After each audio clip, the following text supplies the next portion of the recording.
opening sounder because this is every FrazlCast needs this. Hi, and welcome to FrazlCast. Climb aboard the GNOME train. Chugga chugga chugga chugga.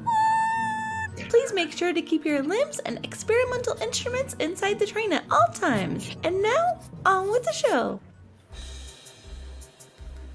A podcast by a Blizzard fan gnome about World of Warcraft and geeky stuff.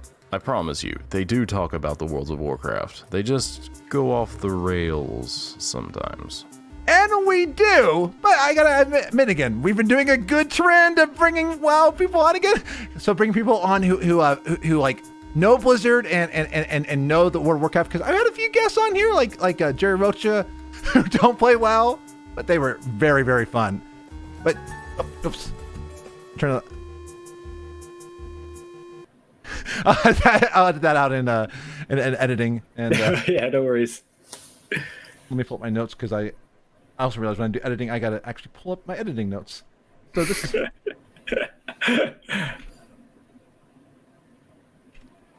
03 20.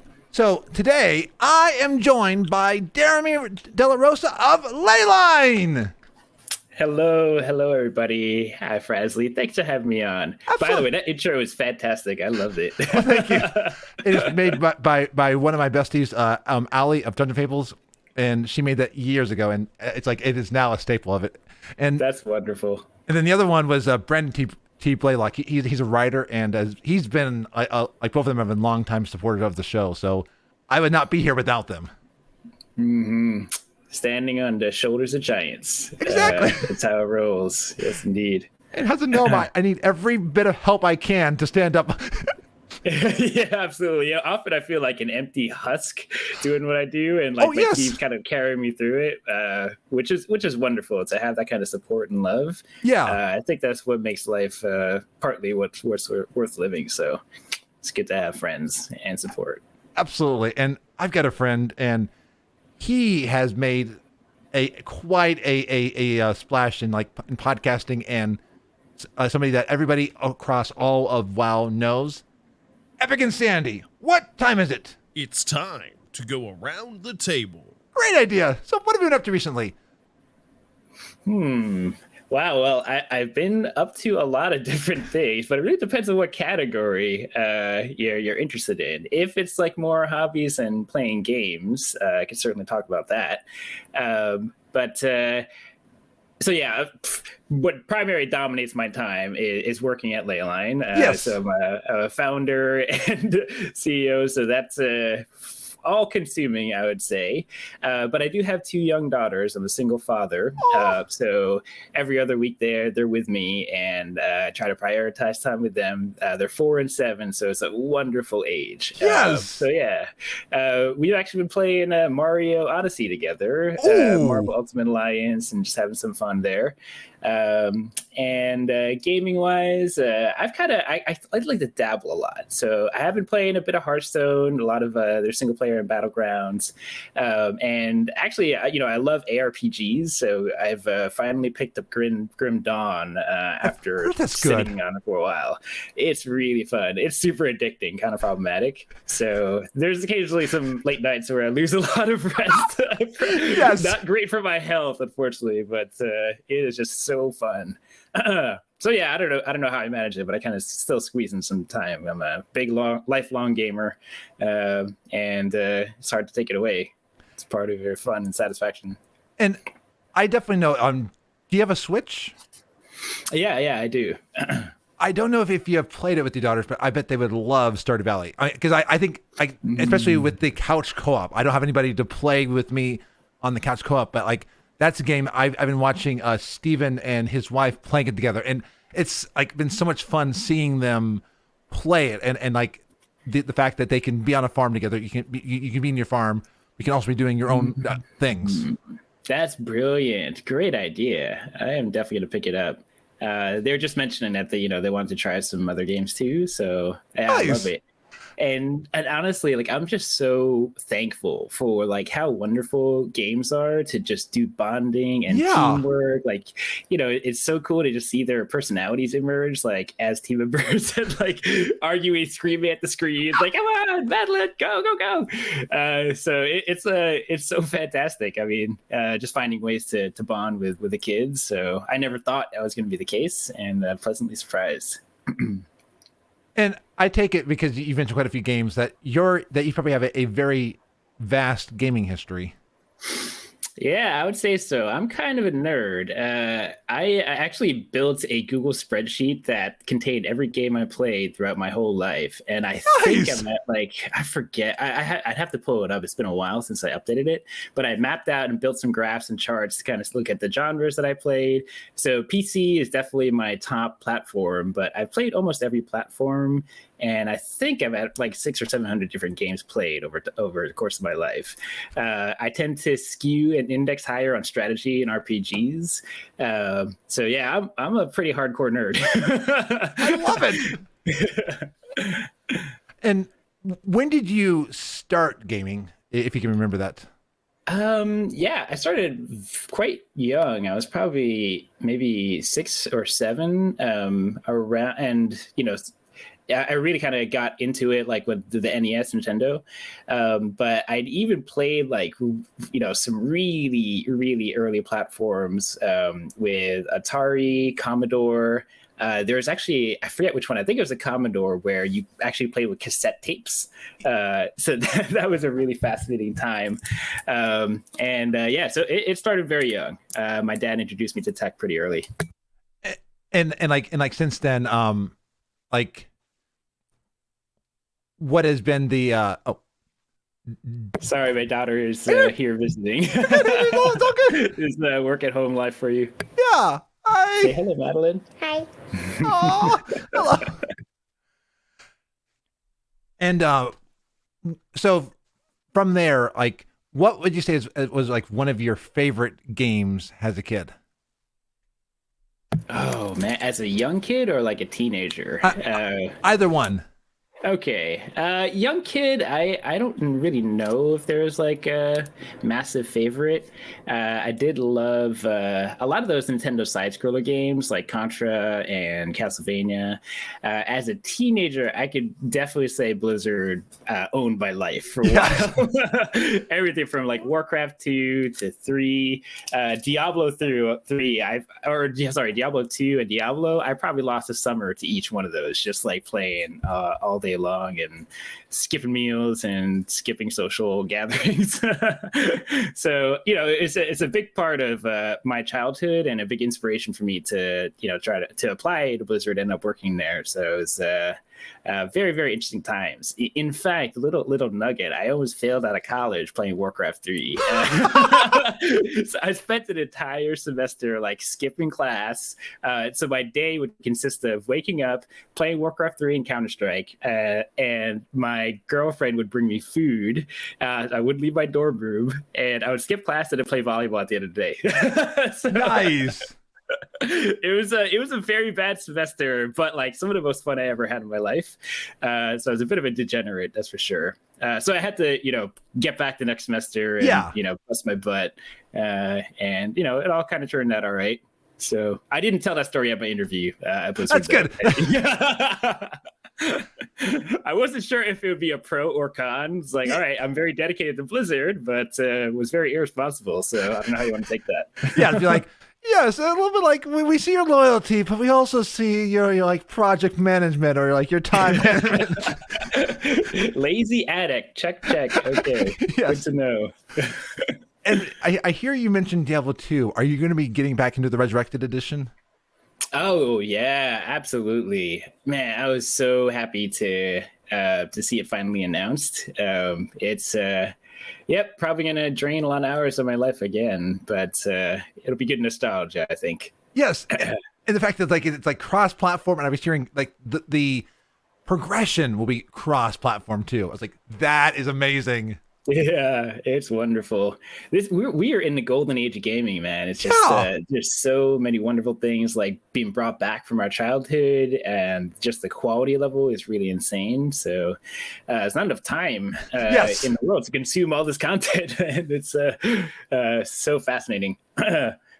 What would you say has like been one of your favorite gaming memories overall? It can be like a game or a community or something like what's a memory that sticks out with you about gaming? Wow, there's so much, so much. Yeah, I definitely think community. I mean, for whatever comes, the one thing that does come to mind among many is so I was really into Magic the Gathering when I was younger. Nice. Yeah, and I ended up making a lot of friends as a result, going to tournaments, competing, going to like game nights at the local comic book shop. It was just such a fun time and imagination and the collecting the cards and that Magic really has a nice place in my heart from back in the day. Also, why I love like Hearthstone and like the World of Warcraft trading card game. I love playing that TCG. It's so good. In fact, in my eyes, a little bit superior to Magic in some ways. So I was pretty sad when they killed it and we replaced it with Hearthstone. Yeah. So yeah, I think that was a very special part of my childhood. I loved collecting and playing Magic.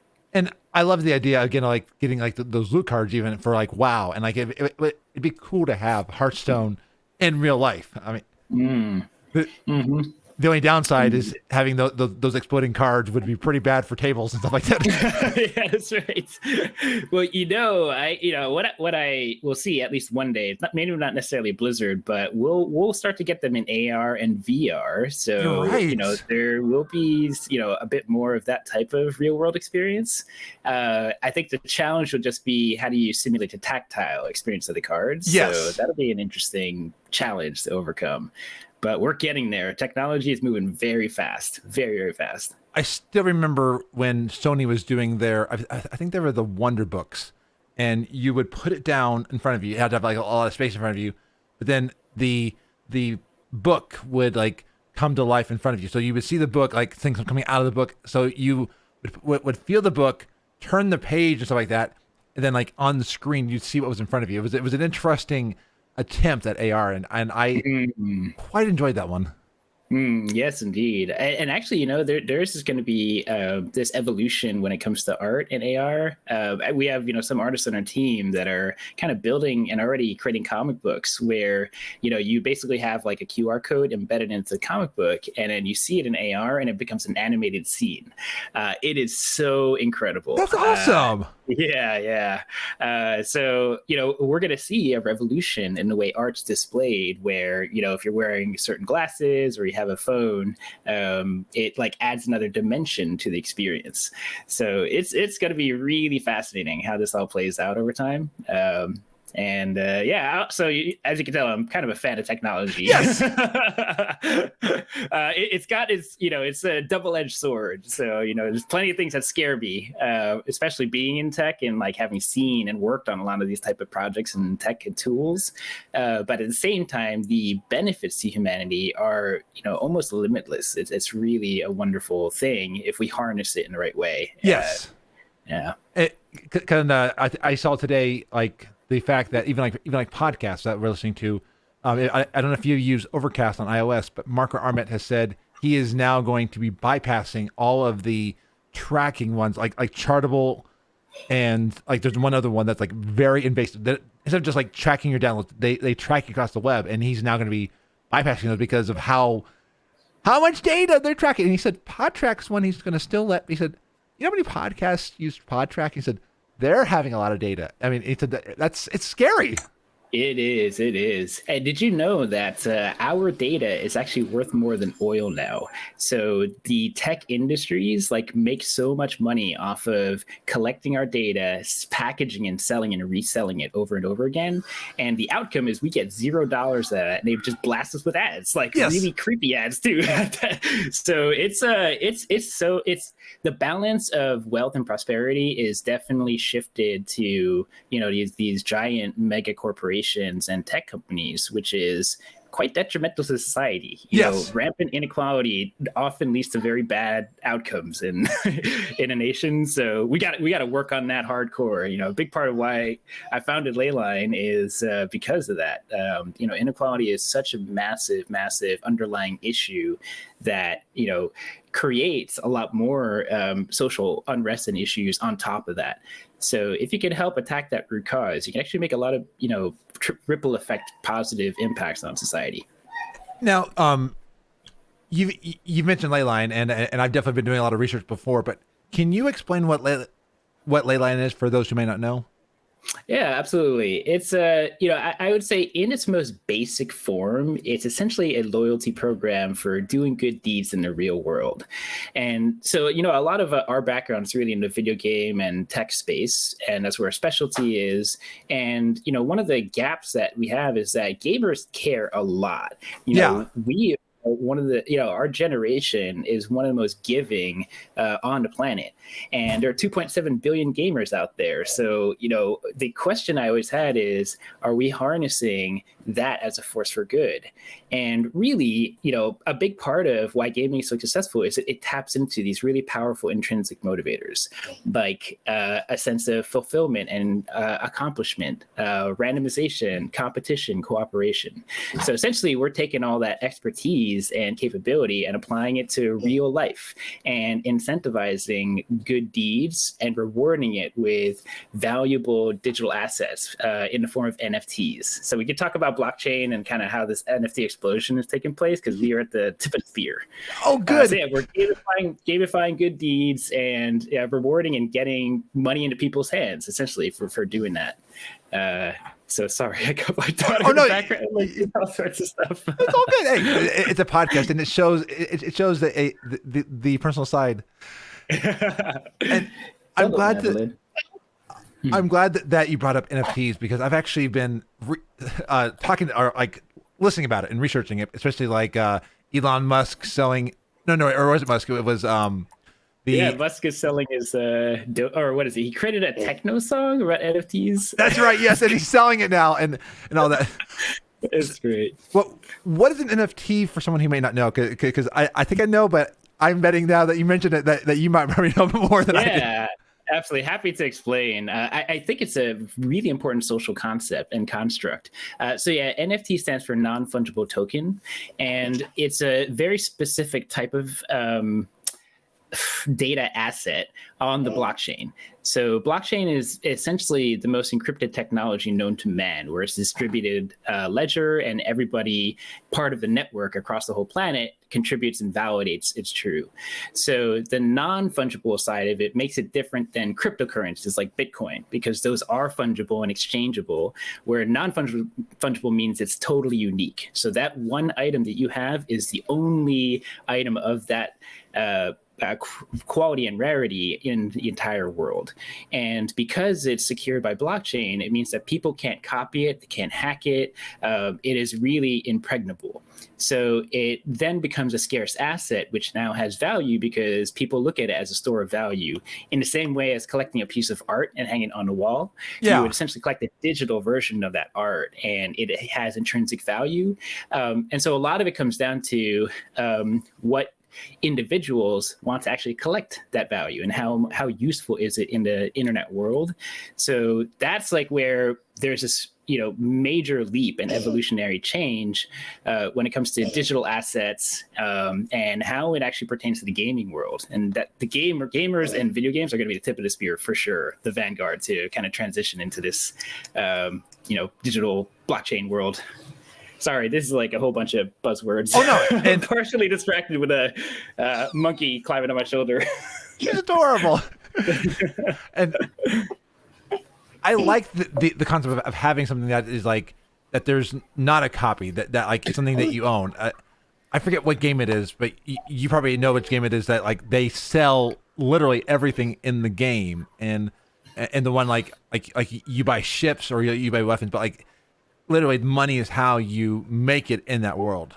Yeah, absolutely. I think, yeah, a number of them, the big metaverses like Decentraland. And what's actually interesting in a blockchain world, as people build these, open platforms, open worlds, what happens is your NFTs, your non-fungible tokens, become transferable across all of these and have utility. So that's very much our position, where all these digital collectibles that you earn on Leyline for doing good deeds, like exercising every day or donating computing power to accelerate scientific research, these NFTs would be compatible in another game or another online world where you can display that art piece or your avatar. So I don't know if any of you seen Ready Player One. Yes. But it's essentially that is happening. Like, that is being built as we speak. So it's so fascinating. But yeah, I think to further the analogy of NFTs to kind of help people grok it, your audience is very much into World of Warcraft. Yeah. So now just imagine all those items that you've spent hours and hours grinding for and killing tons of monsters and doing your raids. If Blizzard decides to, shut down your account, shut down the servers, or, nuke it all, you have zero control over that. You don't own any of those digital assets, where what's going to fundamentally change is that as people play games on the blockchain, you are now going to have ownership over those swords and mounts and pets, which then you could take and actually sell on open marketplaces, and people can just buy it off you. There's no transaction needed through the game platform. It's actually direct peer-to-peer ownership and trades. So that is such a powerful game changer. And now what's happening too is that because you own these digital assets, you can actually stake them onto the blockchain where you're earning passive income.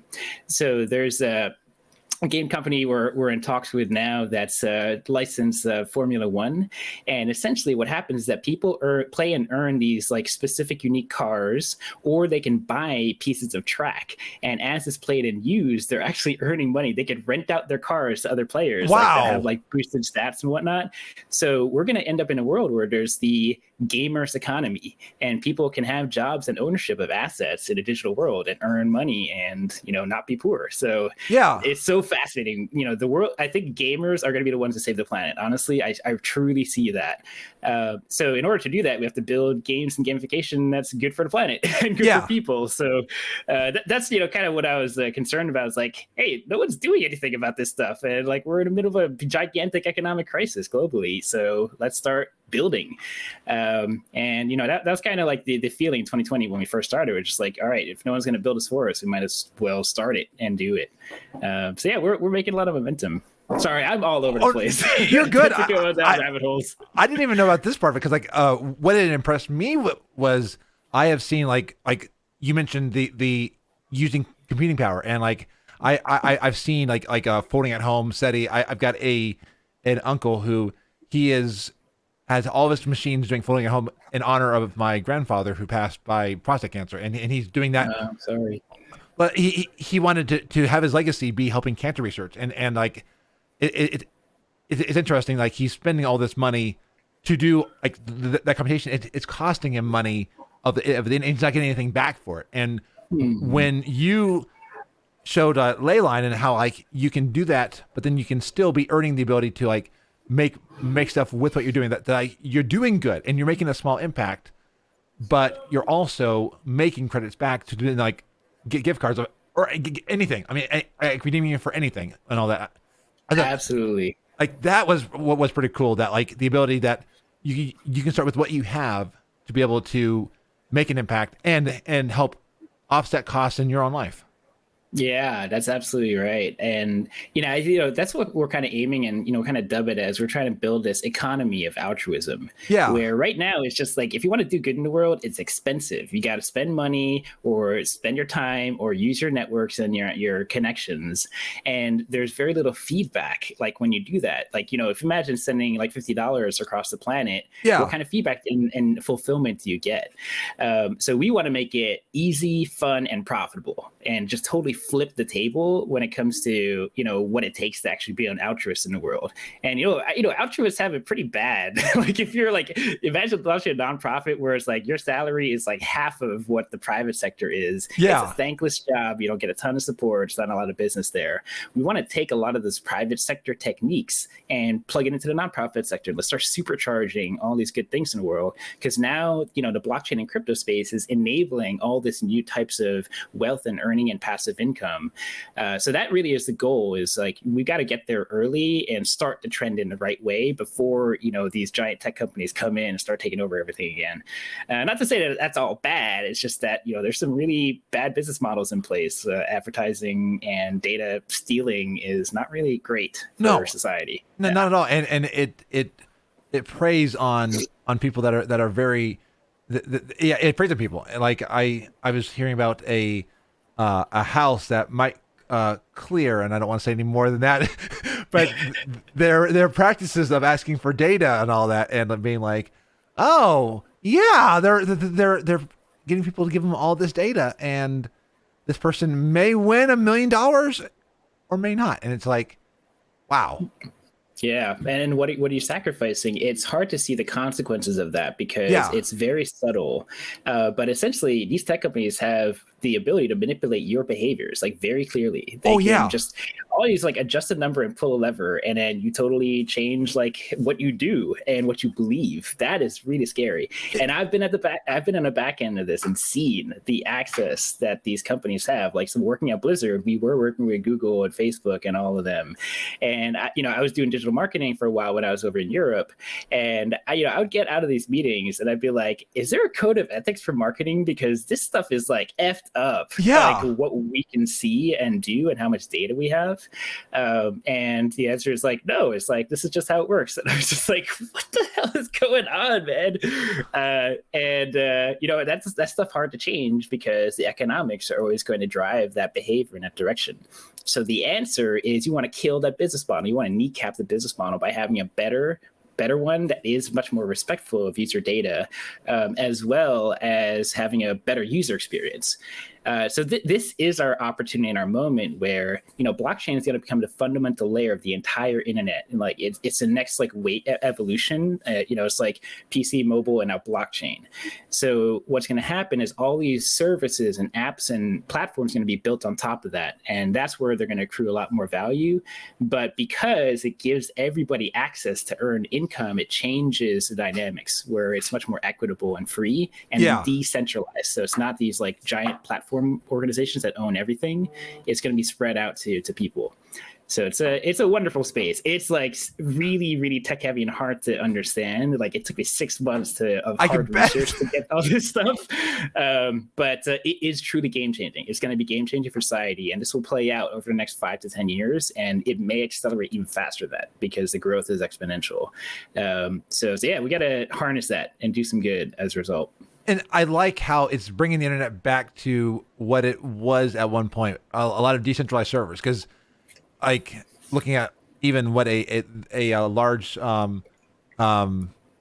company, when you go to Netflix, you're using this large company's servers, and how like they're always profiting no matter what. That there was a boycott of some of their servers, and someone said, you can't boycott everything because, unfortunately, they're everywhere. I mean, that you can boycott one of their main services, but they're always there. And I'm trying to think. Like, I've definitely been hearing like blockchain. There was a podcast stat network I know wanted to deliver podcasts by blockchain. That way, wherever you were, the podcast could be delivered to you, and you wouldn't have to have anybody looking for where you are, but also that you wouldn't have to rely on a server that could go down. And I was like, yeah, absolutely.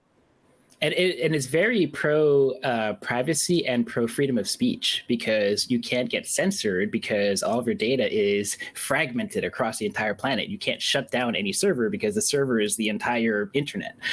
So that's a wonderful way for people to like get power back into their hands. Yeah. And say that like government's all bad, but it can do very bad things if you give it all the power, which we kind of see some very bad things happening. Oh yeah. And I think that's a very powerful. Again, it's really shifting the balance of power back to like the people and us overall. So the question is, now that we've got that power back in our hands, like how do we build the right systems and design them such that it's very pro human and pro planet? That is the challenge of our time, I think, among many things. And but coming back to cancer research, that's the thing that was so beautiful about BOINC, who is our partner. So BOINC is it's a open source distributed computing platform where you donate your own computing power or your Android smartphone power to accelerate research on any number of topic or challenges, including cancer research, climate change research, COVID, a host of diseases. It's really amazing stuff. But the idea is that we all have like this incredible amount of computing power just sitting idle, and just kind of wasted. So why not just like use the spare power and then give it to science? And imagine having accelerated research on COVID for a month. Like, how much devastation could we have like prevented or alleviated as a result? And if there's 2.7 billion gamers on the planet, just 1% of that's already 100 times faster than the world's fastest supercomputer. It's crazy. So the untapped potential of gamers is enormous. So now imagine activating that and applying it not just to donate computing power, but solve a lot of real problems like volunteering in your local communities and mentoring and teaching. We could just plug in this economy of altruism into all of these behaviors that are going to help individuals and help communities and help the global community overall. So yeah, that's kind of space we're trying to tackle. It's kind of crazy or kind of ambitious, but it's very doable. I find this fascinating because I'm reading right now. I'm doing a course for college on civic engagement and impact. And one of those studies, you might have seen it, is on civic deserts and how really in the last years, civic engagement has gone way down because people are like, what's in it for me? Like everyone's like, I'm overworked. I don't see anything back for me. And like, I'm giving up time and money that I can put time toward a job. So it's cool to see work moving back to make civic engagement something that will benefit, but also it'll benefit you and benefit who you're working with. Yeah, I'm with you. I think the key is like, how do you build these win-win ecosystems where it's not a zero-sum game where you have to lose in order for, or rather someone has to lose for you to win. And I've been very passionate as well about civic engagement and its dramatic decline. And there's a lot of like underlying factors there, some of which include one, just trust in institutions just at all-time lows. Like nobody trusts like our government or our media or even our like educational system is kind of crumbling. So I think that, when people don't trust that their votes matter or their voice is heard, they just say like, forget it, why are we going to bother? But then that is very destructive mentality because you need to participate and you need to push and you need to hold people accountable that are in office. But there's other interesting studies I read as well where a lot of it's also economically driven because essentially we have a generation of wage slaves. And people don't have the time because they're breaking their back like on minimum wage trying to survive. So they don't have the time to do the research and spend the energy to get out and march or to knock on your local official's door.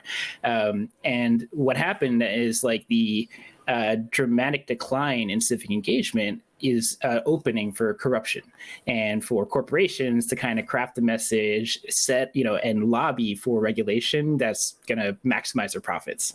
So this is a very, very, slippery slope that we're still in the middle of. So civic engagement is so important because government is fundamental to securing our lives and our health and our wellness.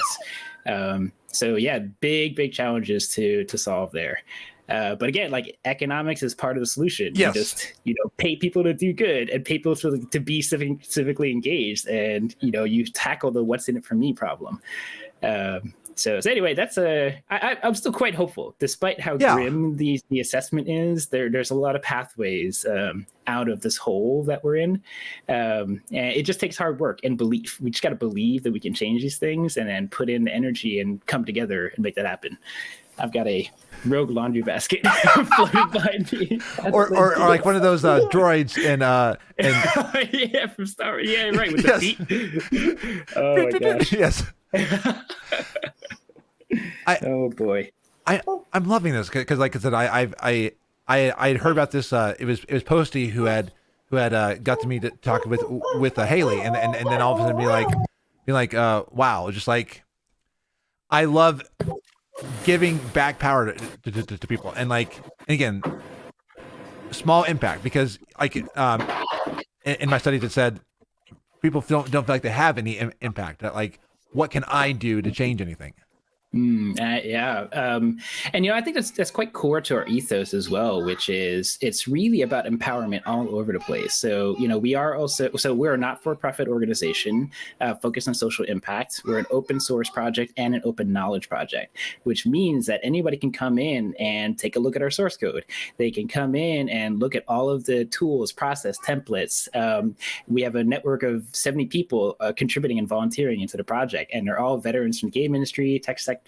So they're spending time to teach and mentor a lot of our student ambassadors and junior developers, and that's the philosophy, is that knowledge should be free. Like, it is just so powerful. The more you educate and spread knowledge, the better everybody is.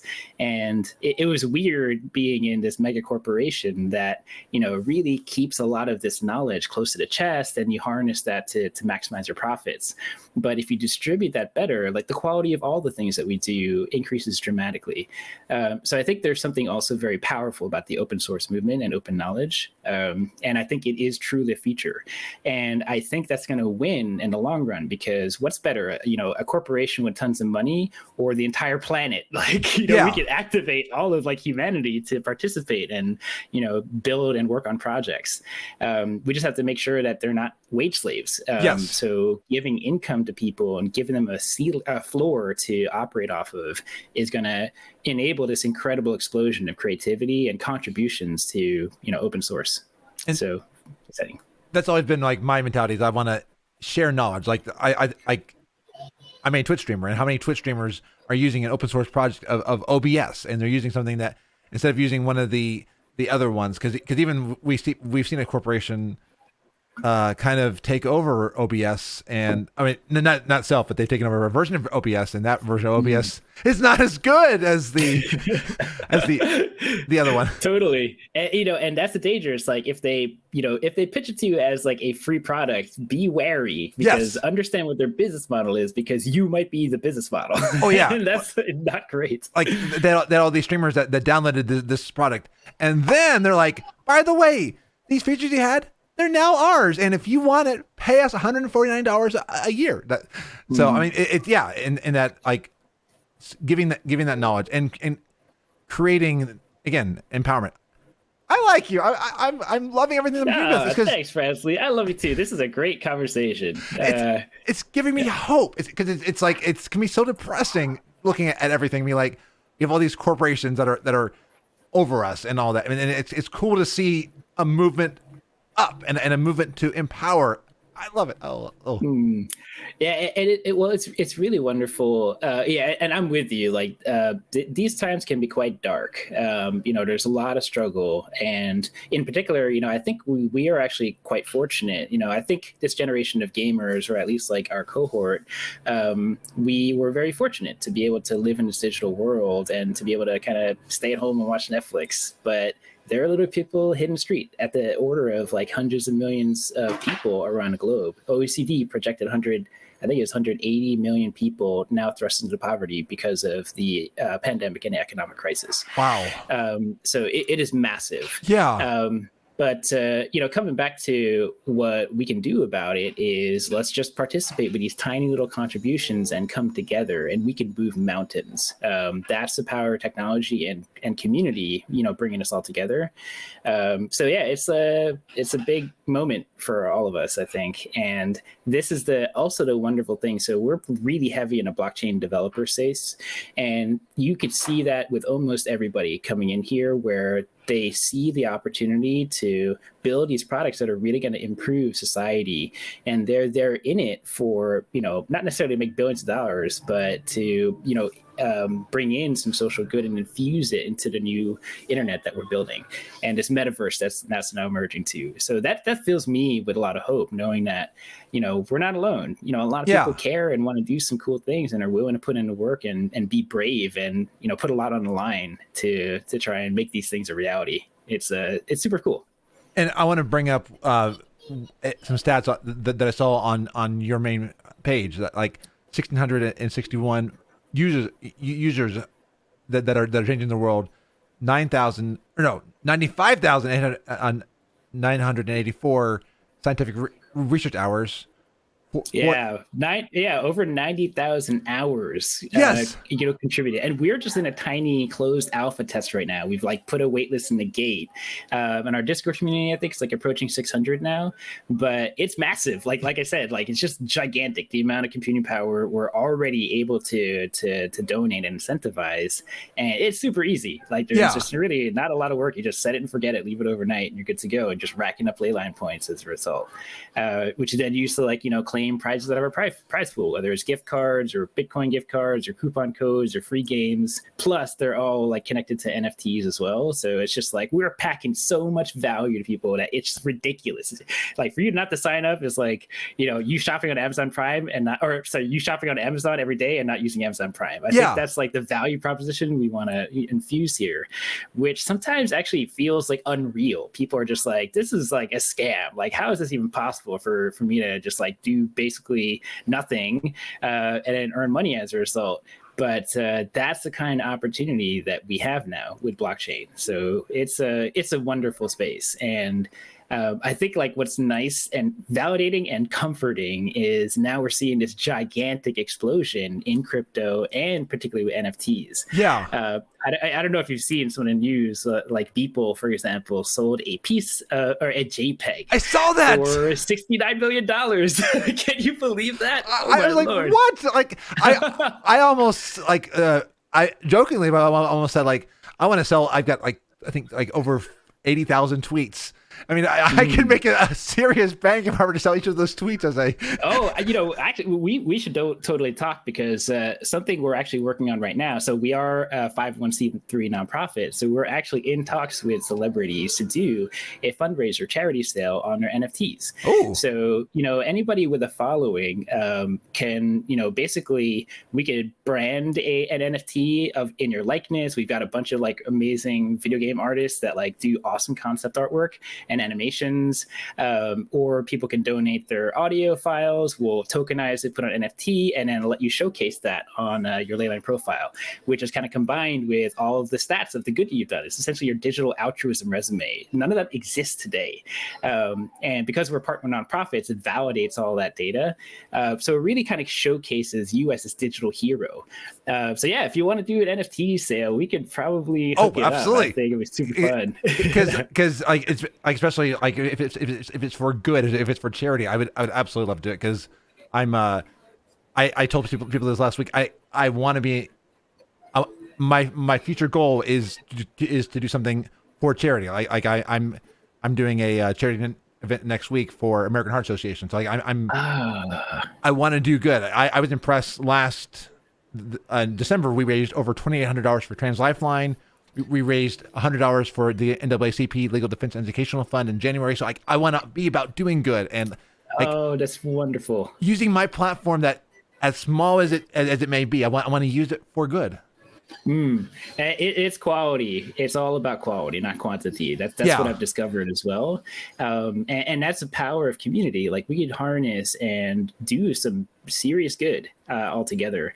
And yeah, so yeah, let's talk. We got our artists ready to rock, and we're gonna make a badass avatar for you. Oh, maybe, yay! some pets and backgrounds and all whatever you want. Let's be creative and fun. Okay. And yeah, we could do some really cool stuff. Then now, I'm all set. I'm all set.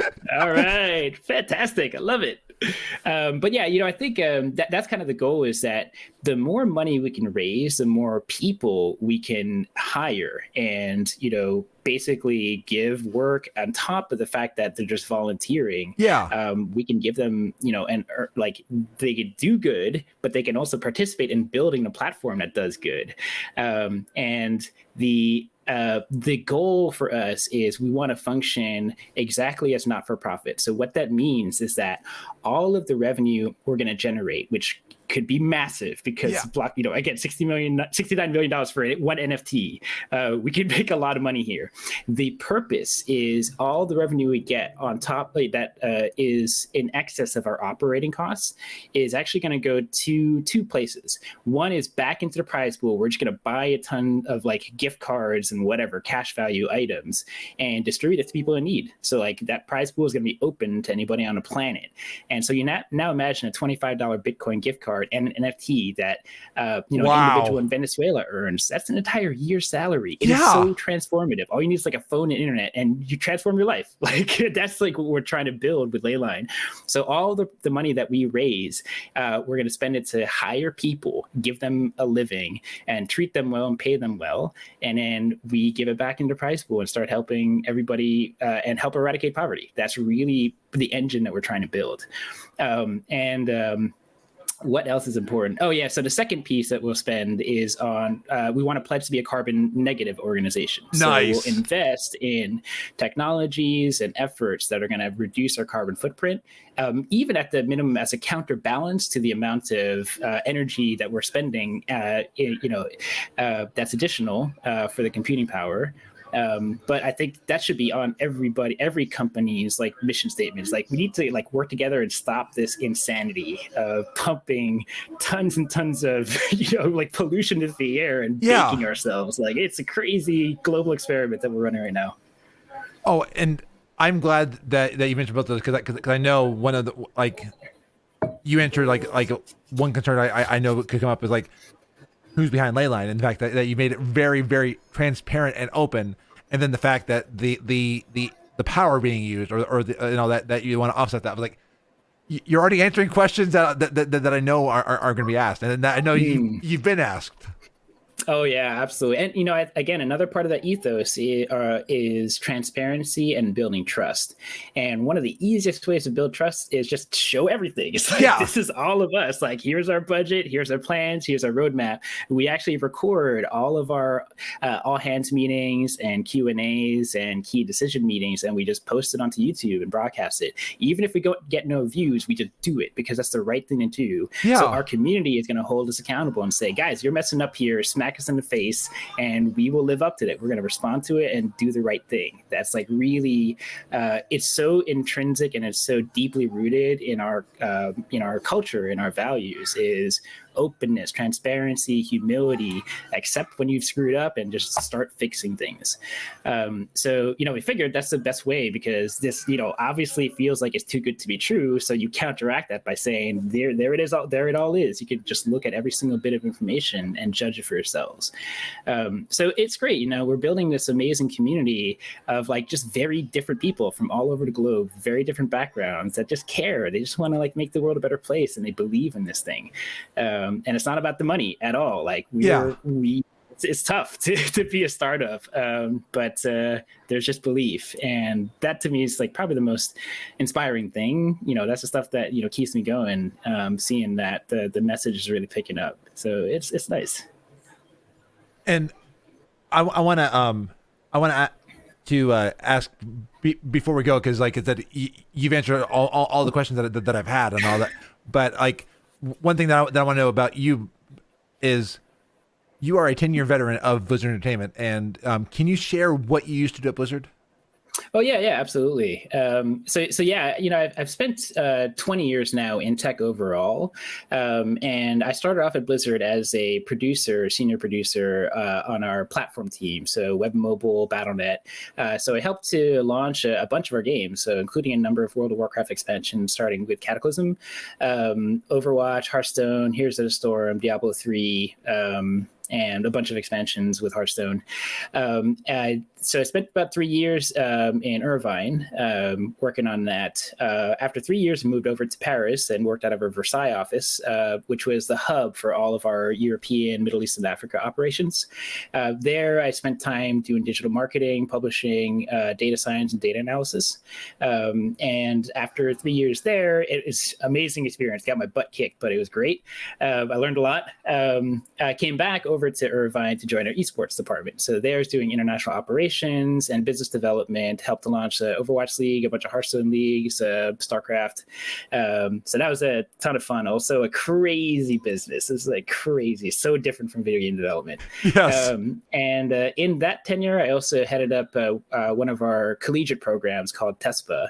Yes. And that was really what opened my eyes to this the generation of like millennials and Gen Z is awesome. Like so much passion and talent and vision of the future. And that really convinced me. It's like, oh my gosh, this generation of gamers, they're the ones going to save the world. We got to empower them. And, part of it is like giving them an opportunity to learn and get their hands on and, start to build up that experience. So yeah, I had a interesting tour of duty at Blizzard and Activision. And it gave you a lot of experience, but also and you got to see like a lot of like things that you enjoyed, but also in your story, hearing things that you're like, okay, it wasn't fulfilling you the same way that when you talk about Leyline, I'm hearing passion coming from your voice, and I love it. I love. Thank you, Frazley. You're oozing passion, and like. Yeah, sometimes a little bit too much. I think I kind of drive people crazy. I didn't like say. Kind of loses their minds. Like, just calm down, Jeremy. I think there is definitely this match, and I love Blizzard. Honestly, Blizzard really took care of me. They gave me so much opportunity. We make amazing products. The culture is fantastic. But what I saw is really and it's not specifically about Blizzard, but it's like the economy as a whole, where everything is measured against the bottom line. It's all about profit. But where we need to evolve is go to the triple bottom line, where it's people, planet, and profit. So we're just not measuring the impact that we're having on people and planet, and so you just keep on optimizing for profit, and it's at the cost of the other two. Yeah. And just recently we see the layoffs at Blizzard. Yeah. I had a lot of good friends there that were part of that are just amazing people, super talented, but it's not about the people, it's about the profit, unfortunately. And remember, this is at record profit times. Like, Blizzard's making a ton of money right now. It's like ridiculous, like highest engagements ever, the fastest selling, World of Warcraft, PC game ever. And those things are so, when you line up the numbers and the math, like this doesn't make any rational sense. Where's the empathy in these decisions? Like that's really missing. So we've got to change that big time, because that's happening in all these corporations, all these businesses. The incentives are just totally misaligned with just general human happiness and a functioning society. So that is, again, there's a big challenge that we got to overcome. And so I saw this type of decision making happening in this large, huge corporation. And my question was, how much is this actually going back to people and planet, particularly revenue? And the answer is less than 1%. Like we ran a calculations that it was like really sad.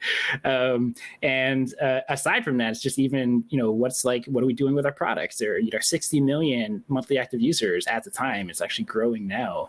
And, are we harnessing that cognitive problem solving capacity? Are we harnessing the computing power? Are we harnessing the money that goes into this to really shape the real world in a positive way? And again, the answer was no too. And what I learned is, like, after 6 years beating my head against the wall trying to make changes, I realized that, man, we need to attach a dollar figure to this thing. And the problem is altruism is not profitable. Yeah. Therein lies the problem. So now, how do we take economics and plug it in to altruism? And that is the game changer. So, we're trying to pull that off right now, and it's working. Like, we've built this proof of concept, and now we're ready to scale it.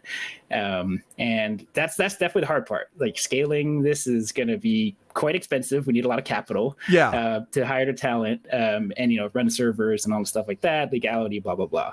But it's very doable. Like, I think we've proven that this thing can work. And we're going to be one of many. I think there's going to be lots of people that will discover this and then jump into the space because they care and because there is a profit attached to it. But now it's all about triple bottom line: people, planet, profit. I think that's the movement we want to really start and push the envelope. I'm loving this, and I'm like, I can see the future, and I can see like your vision of where it's going to go, because I don't say if, I say where it will go, because I'm all about like manifesting, and I'm all about like seeing what you want to see to have come, and like, wow.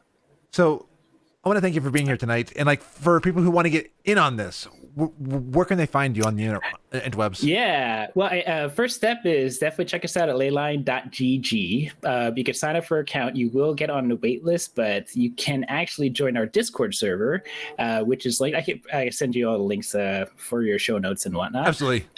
We've got a great, wonderful, vibrant community there, and we'll hook you up with access right into our closed alpha test. So anybody in your community, feel free to join. And that's a great way. If you want to follow us, you can check us out on Twitter. We also have a Facebook and Insta presence too, so that's another option to get connected. But I would say Discord is really popping, and it's a great place to just hang out. We publish all of our release notes. We try to push updates and new features on a daily. I mean, sometimes we're a little bit slow, but you get to see exactly how we're operating. Yeah. We do weekly Q&As with the community where you can ask anything. Like, I'm there every Saturday to just listen and to share updates and kind of talk about the future and all this like crazy fun stuff. So yeah, we're trying to build this really cool community. That's what we're really investing in. I think that's it's not just about this tech product, it's about this ecosystem that we're trying to build. But so yeah, happy and would love to welcome anybody. And of course, sign up and start earning. Like, absolutely, do some good, earn some cash is really just like the core of it. For anybody listening, I encourage you to, I did not sign up before I started working on the show notes, and but as I was working on the show notes for this show, I signed up immediately because I was like, I love this. This is like doing good and like everything. So I'm in the Discord, so I highly recommend everybody listen to it. I know it sounds like a sales pitch. I mean, it is. I mean, a sales pitch. We're doing good. We're doing good. Exactly. If anything, here's my take: is that I see how addicting tech products can be, like social media and games. And if anything, like, okay, fine, I don't think we could change that. Like, it's always going to continue to be that way. We might as well addict people to doing good things and like taking care of themselves. Like, why not bridge the gap between this digital addictive world and the reality, and just put all this economics to put people's actions in the right direction. So that's another challenge that we want to overcome, is how do we build the bridge back to the real world? On average, we're spending 4 to 6 hours a day gaming now as a global society. That is a lot of gaming time, and that means that we're detaching from reality. And when you're detached from reality, you lose empathy for the problems. It is no longer a burning priority for you. So literally, like, our world is kind of like heating up like an oven right now, and we're just kind of like, yeah, you know what, it is what it is. I'm just gonna kind of lose myself back in my game. So how do you now bridge the gap between that? I think that's really the key. So I think we've got something here that's going to help solve that problem, or at least participate in a big way. Absolutely. Like when I'm not streaming, my machine is now doing good, and it's adding back to Tobonic. I mean, it's adding back to the different programs. I set mine up to, like, I wanted to work on COVID research, and I did see like a cool one that also is dear to me. Is I saw like HIV research and doing different things. So it's so cool that like you can set what you like So yeah, Absolutely. I'm all on board. I'm all on board.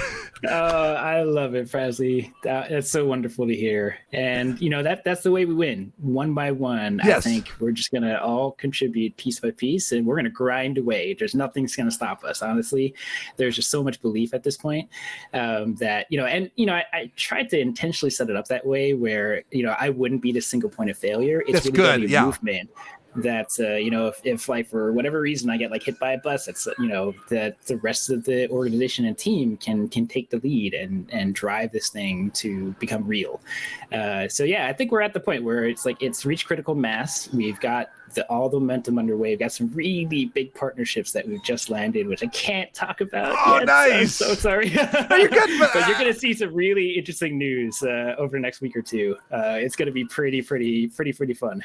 Nice. Well, thank you so much. And like I said, I will definitely be talking with you more. And everybody listening, please go and sign up. And like I said, you'll be glad that you did. And like being part of a new wave.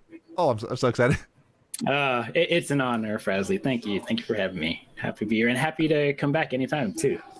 Give you updates and continue to talk about the wonderful world of technology stealing our data. Sorry, that was kind of grim. No, but I'm definitely gonna have to have you back on because again, I'm all about what can I do to do good. So yeah, you'll definitely be back. Thank you. I'm gonna end that there. So the recording's done there, and then thank you so much for being here. I have just had great.